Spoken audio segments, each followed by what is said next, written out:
Hello and welcome back to the Chronicles of a Gooner, the Arsenal podcast brought to you by Loserpool.com. I'm your host Harry Symeou and this is the preview show.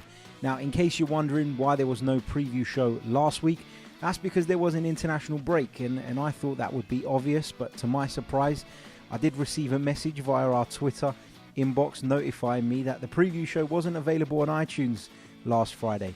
So at least somebody missed us. So thanks for your message. You know who you are.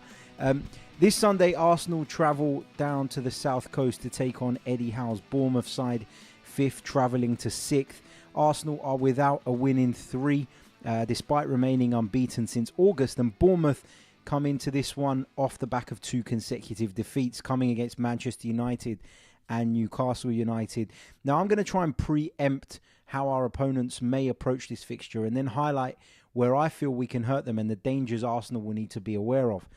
Now, I expect Asmir Begovic to start in goal for Bournemouth, Cook and Aki in the centre-back positions, Jefferson Lerma in the centre of midfield, who I have to say has been a revelation since he joined the Cherries from Levante in the summer. He signed for a club record fee of £25 million. Ryan Fraser out wide on the left always carries a threat. He's a pacey, tricky winger, and of course the young David Brooks in behind the striker, signed from Sheffield United. He's got 3 goals in 8 appearances this season and is making quite a name for himself so far. But of course, you cannot forget Callum Wilson leading the line. He's got an impressive 6 goals in 12 appearances this season and actually bagged his first goal for England versus the USA during his first cap the other night. Now, Bournemouth's expected formation is a 4-4-1-1 with Brooks playing just off the striker. Eddie Howe's kind of been forced to play that way on the basis that Josh King was out injured, but I think it's worked for him. So a bit of a blessing in disguise, maybe, you could argue. Bournemouth's style is attacking, it's entertaining, and of course, as I've already mentioned, Brooks will be looking to occupy that little pocket in between the defence and the midfield. And it's important that Lucas Torreira and Granit Xhaka, or whoever plays in that midfield pivot, will be aware of that. In Wilson, they've got a striker capable of running in behind, but don't be fooled, he's also capable of playing with his back to goal and bringing the likes of Brook and Fraser into the game if and when they can get close to him.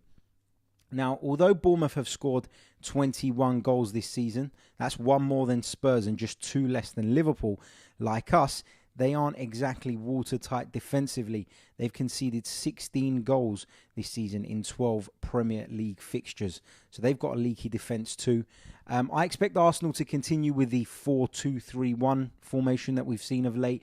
I expect Bernd Leno to continue in goal, Bellerin at right back, Kolasinac at left back, and that's because at the time of recording this, there's still no word on Nacho Monreal's fitness. Socrates has returned to fitness, and I'd personally like to see him come back in for Rob Holding and play alongside Mustafi. I still feel that pair are our safest option and the best combination when you take into account their individual attributes. Now, one hopes the midfield pivot would be Xhaka and Torreira. I know Xhaka wasn't great against Wolves last time out, but I still firmly believe that is our best pairing. I expect Ozil to start. I think Lacazette will lead the line with Aubameyang operating from the left-hand side.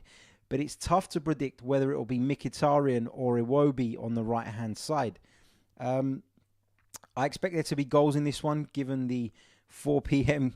game is between Wolves and Huddersfield Town. I hope those who are planning to vegetate on their couches all day will at least get some form of entertainment. So hopefully there's goals. I can see there being at least 2.5 goals in this game. Cheeky little betting tip for you there if you're interested. Now, often when people talk about where games will be won and lost, they point to the centre of the park, and I usually agree most of the time anyway. But with this fixture, I'm not entirely sure that applies. I feel as though this one will be decided on the flanks, the right one in particular, and I'll explain why. One of the things we've often spoke about when analysing Unai Emery's tactics is the emphasis placed on his fullbacks getting forward. Will Hector Bellerin get forward on Sunday? Of course he will. The problem is he'll be leaving Ryan Fraser behind him, one of Bournemouth's biggest threats. Now, if Fraser stays forward in the hope of exploiting that space, Eddie Howe's left back suddenly has a problem. He'll be left to deal with an overload, as both our right-sided players will be looking to exploit him and ganging up on him 2-on-1. It's almost a game of he who dares wins, a game of chicken between Hector Bellerin and Ryan Fraser. Both will gamble on Sunday. I'm pretty certain of that. But it's all about picking your moments. Knowing when to gamble and when to put your defensive responsibility first is the difficult challenge that these two players face. I think that we'll see Ryan Fraser tracking back with Hector Bellerin. I think that Eddie Howe will recognise that he needs to try and do something about that. But I think equally Emery will stick to his principles and insist on Bellerin getting forward, whatever the space it is he leaves behind him. Bellerin will do that. He'll be instructed to do that. So he'll need to be covered by the right-sided centre-back, whoever that is, or Lucas Torreira.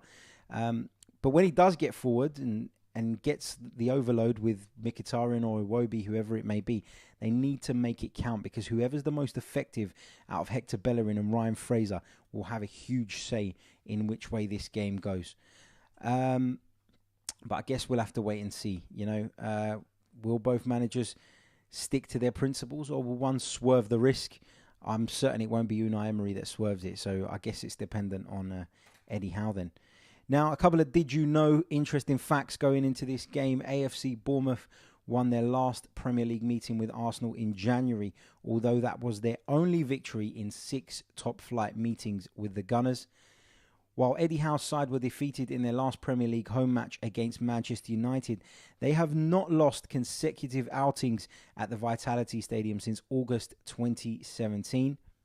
Arsenal have scored more goals via substitutes than any other Premier League team this season, with 7.